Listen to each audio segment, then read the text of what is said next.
बिस्मिल्लाहिर्रहमानिर्रहीम अस्सलाम वालेकुम। Welcome to Alana vlog. Viewers, आज मैं आपके लिए बहुत ही मज़ेदार टेस्टफुल सा चीज़ी पास्ता जो है उसकी रेसिपी लेके आई हूँ। आज मैं आपको बताऊंगी कि किस तरह से हम पतीले के अंदर जो पास्ता है घर पे किस तरह से बना सकते हैं।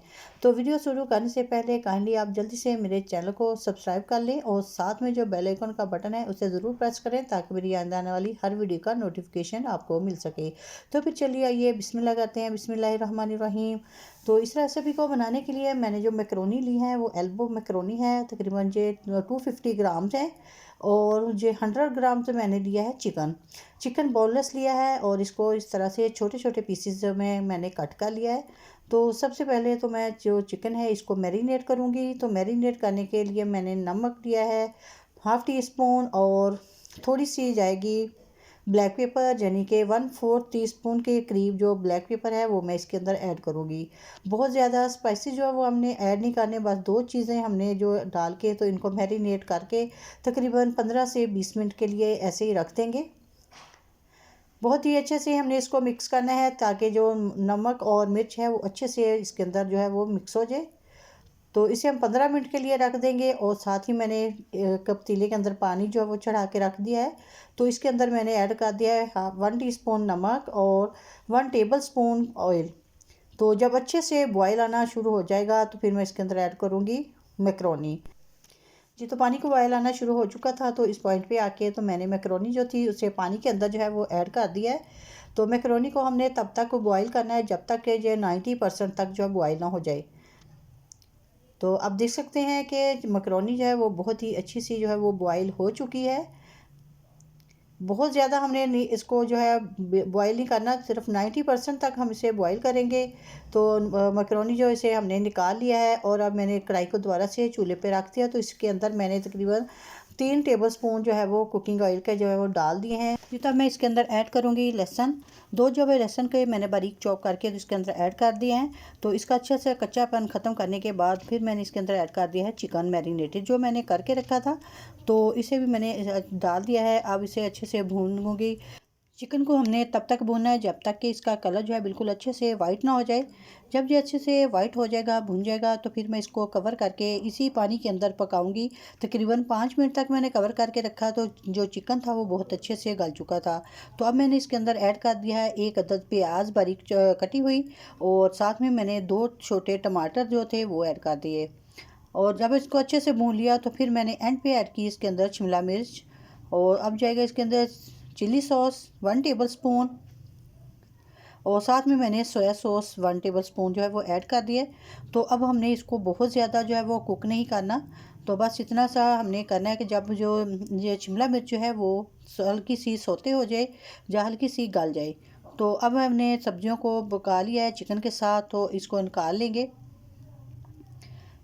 जी। तो वेजिटेबल्स और चिकन को मैंने निकाल लिया है। अभी ऑयल जो था वो इसके अंदर मौजूद था, तो मैंने इसके अंदर 2 टेबलस्पून भर के जो मैदे के थे वो ऐड कर दिए हैं। तो अभी जो मुझे कम लग रहा है तो इस पॉइंट पे आके मैं 1 टेबलस्पून और कुकिंग ऑयल का जो वो ऐड करूँगी। तो इसे मैदे को जो है हमने अच्छे से जो है भून लेना है। अब हम जो इसकी वाइट सॉस है वो रेडी करेंगे।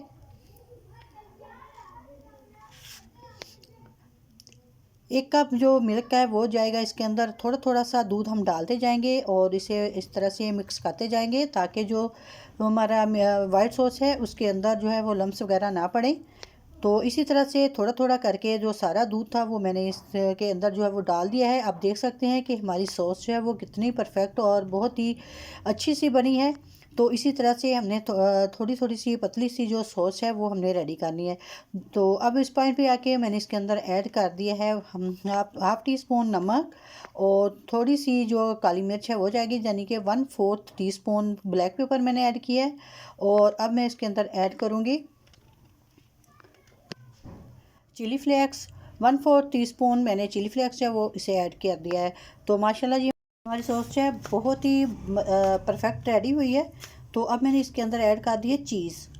तो आपके पास जो भी मोज़रेला चीज़ है, जो भी आपके पास चीज़ है वो आप ऐड कर सकते हैं। जब चीज़ अच्छे से मेल्ट हो जाएगी सॉस के अंदर तो फिर मैं इसके अंदर जो हमने वेजिटेबल्स रेडी की हैं वो ऐड कर दूँगी। तो चीज़ जो है हमने लो फ्लेम के ऊपर जो है इसे अच्छे से मिक्स कर देना है सॉस के अंदर।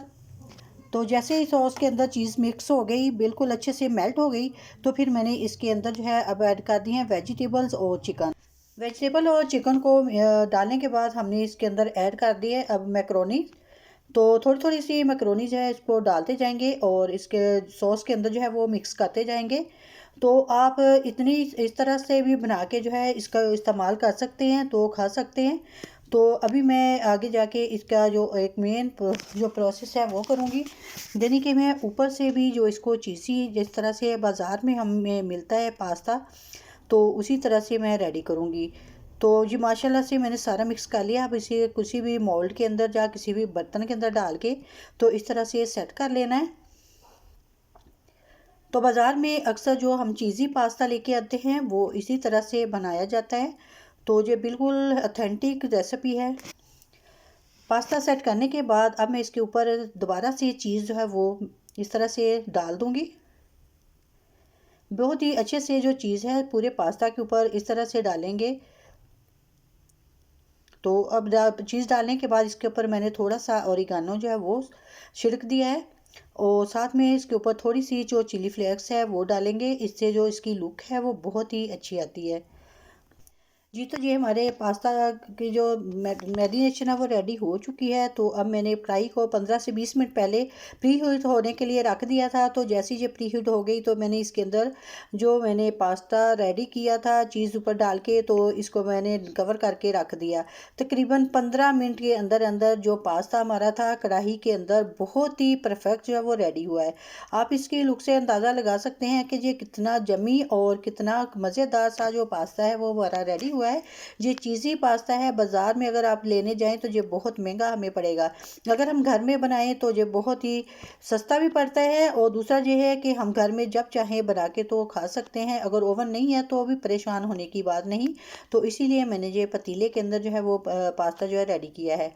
अगर आपको मेरी आज की रेसिपी जो है वो पसंद आई तो प्लीज़ लाइक करें, शेयर करें। चैनल पे नए हैं तो प्लीज़ चैनल को ज़रूर सब्सक्राइब करें और साथ में जो बेल आइकॉन का बटन है उसे ज़रूर प्रेस करें ताकि मेरी आइंदा आने वाली हर वीडियो का नोटिफिकेशन सबसे पहले आपको मिल सके।